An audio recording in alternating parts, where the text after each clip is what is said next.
Hi, I'm Doug. And I'm Claire, and this is Tax Talk Tuesday. The IRS loves to have clear rules for whether or not you should file, and they're going to be different based on how you earn your income or the type of marital status you have or filing status. So for self-employed, that could be as low as $400 of self-employment income, you're going to be required to file. For others, if they work a salary job and they have general withholdings, it could just be the amount of the standard deduction, which again changes based on your filing status. However, it's always good to check if you could possibly get a refund, because even if you might not be required to file, it might be beneficial to do so if you get some money back. Just to add something to what Claire said, you may have zero taxable income because you're eligible for the standard deduction, but you could have self-employment income, which is subject to FICA tax, which you will owe in addition to any income tax. So you may not owe income tax, but still owe FICA tax and still have to file a return and pay that tax.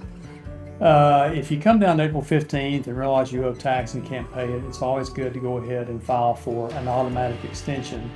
And you can either put the amount on there that you have already paid in, so the IRS does not know that you owe additional amounts, or you can put the amount that you expect to owe, and then of course your credit against that is what you've already paid in. And then when you get ready to file your return, then you'll have a final accounting to the IRS, and then they will bill you for the balance due. If you can't pay that balance, then you can usually call them. It may take you 3 hours to get through, but you can arrange for a payment plan, or hopefully by the time you can pay the balance of your tax that's due. Usually it's better to file even if you can't pay, because the IRS has more severe penalties for not filing rather than just not paying.